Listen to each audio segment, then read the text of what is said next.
What if the greatest danger to faith isn't atheism? What if it's exhaustion, silence, disappointment? What if someone can spend years believing in God, praying, serving, worshiping, and then one day wake up and realize they no longer believe the way they used to? Can faith actually die? And if it can, what does that mean for salvation, for identity, for eternity? Tonight, we explore one of Christianity's most uncomfortable and deeply personal questions. Can you lose your faith? For many Christians, faith feels like the foundation of everything. It shapes morality, purpose, hope, identity, even the way we understand suffering and death. But faith is also fragile. People deconstruct. People walk away from church. Some stop praying. Others still want to believe, but feel emotionally numb and spiritually disconnected. And maybe the hardest part is this: many of those people never expected it to happen to them. This question has divided Christians for centuries. Some believers say true faith can never be lost. Others argue Scripture clearly warns believers not to fall away. And then there are those caught in the middle, wondering whether doubt itself means they're already slipping away from God. So tonight, we're not approaching this with mockery or easy answers. We're approaching it honestly. Because for many people, this question isn't theoretical, it's personal. The Bible contains passages that seem to point in two different directions. On one side, there are verses that sound incredibly secure. Jesus says in the Gospel of John that no one can snatch his followers out of his hand. The Apostle Paul writes that nothing can separate believers from the love of God. These passages form the foundation for a theological belief often called eternal security, or once saved, always saved. According to this perspective, genuine salvation cannot be lost. If someone appears to abandon faith completely, some theologians argue that the person may never have truly believed in the first place. But then there are other passages, and they are difficult to ignore. The book of Hebrews warns believers about falling away. Jesus tells parables about seeds that begin growing but later wither. Paul himself warns Christians to remain faithful and endure to the end. And perhaps most unsettling of all, there are biblical figures who seem to collapse spiritually after walking closely with God. Judas followed Jesus personally and still betrayed him. Demas, one of Paul's companions, later abandoned the faith according to Scripture. So Christians have wrestled with this tension for centuries. Are these warnings hypothetical, or are they real possibilities? Different branches of Christianity answer this question differently. Many Calvinist theologians believe in what's called the perseverance of the saints. This means true believers will ultimately continue in faith because God Himself preserves them. In this view, salvation depends more on God's sustaining power than on human strength. A believer may struggle, doubt, wander, even sin deeply, but ultimately God will bring them back. Other traditions, including many Methodists, Pentecostals, and Catholics, believe faith can genuinely be abandoned through persistent rejection of God. In this perspective, human free will remains active even after conversion. Love cannot be forced, faith cannot be coerced, and therefore a person can choose to walk away. Interestingly, both sides usually agree on something important.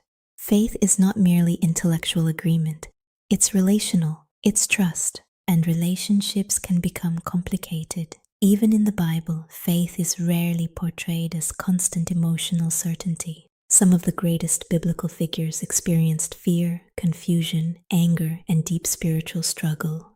Job questioned God. David wrote psalms filled with despair. Thomas doubted the resurrection until he saw Christ himself. Even on the cross, Jesus cried out, my God, why have you forsaken me?" That matters, because many people assume struggling faith means failed faith. But Scripture paints a more complicated picture. This may be one of the most important distinctions in the entire conversation. Doubt is not always the opposite of faith. Sometimes doubt exists inside faith. A person can believe and still wrestle with uncertainty. In fact, some theologians argue that faith without questions often becomes shallow. Real faith is tested, refined, examined. And life gives people many reasons to question: suffering, loss, church hypocrisy, unanswered prayers, religious abuse, scientific questions, silence from God during pain. For some people, faith slowly erodes not because they hate God, but because they feel abandoned by Him. That's a reality many churches struggle to talk about honestly. Sometimes believers feel pressured to pretend certainty, even when internally they feel confused or broken. And when those questions remain buried long enough, the entire structure can collapse. But here's something fascinating. In the Gospels, Jesus often responded more gently to doubters than to the self-righteous. The Father who cried, "I believe, help my unbelief," was not rejected. That prayer itself contained both faith and doubt at the same time. Maybe many believers live there more often than they admit. People lose faith for different reasons. For some, it's intellectual. They encounter arguments against Christianity and feel unable to reconcile them. For others, it's emotional. Trauma changes the way they see God. Some lose trust in religious institutions after experiencing manipulation, corruption, or hypocrisy. Others slowly drift through distraction and spiritual numbness. And sometimes, faith disappears quietly, not through rebellion, but through exhaustion. What makes this especially painful is that losing faith can feel like losing part of yourself. Community changes, identity changes, purpose changes. Some people who leave religion feel freedom, others feel grief, many feel both simultaneously. And Christians respond differently to those who walk away. Some view former believers as deceived, others see them as wounded, others still believe God continues pursuing them even after they leave. The truth is, human spirituality is rarely simple, and reducing every story to a slogan often ignores the complexity of real lives. But maybe there's an even deeper question beneath all of this. What exactly is faith? Is faith constant emotional certainty? If so, very few people truly possess it. Or is faith the decision to keep seeking God even in confusion? The Bible repeatedly presents faith not as perfect clarity, but as trust amid uncertainty. Abraham journeyed without knowing where he was going. The disciples followed Jesus while frequently misunderstanding him. Even Peter, the disciple who walked on water, eventually denied Jesus 3 times. And yet his story did not end there. Christianity contains both warning and hope. Warnings against hardening the heart, but also hope for restoration. That tension matters, because many people watching this may secretly fear they're already too far gone, too doubtful, too angry, too broken, too spiritually numb. But throughout Scripture, God repeatedly moves towards struggling people, not just strong ones. Maybe faith is less like a light switch and more like a fire. Sometimes it burns brightly. Sometimes it becomes weak embers. Sometimes it feels almost gone. But even embers can reignite. And maybe asking difficult questions is not always evidence of losing faith. Sometimes it's evidence that faith matters deeply enough to wrestle with honestly. The danger may not be questioning. The danger may be pretending. Pretending certainty while dying internally. Pretending peace while drowning in doubt.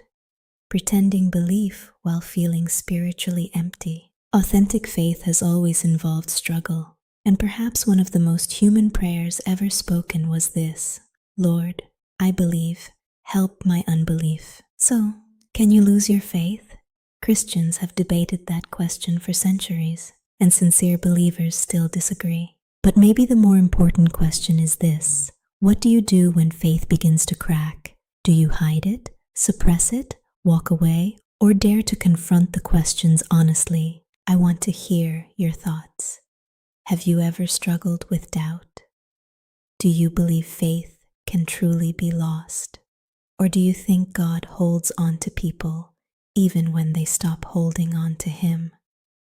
Comment below. And if you enjoy thoughtful conversations about Christianity, doubt, philosophy, and the hardest spiritual questions people are often afraid to ask, subscribe to Sacred Questions. Because sometimes the deepest faith begins with the hardest questions, and we'll explore them together.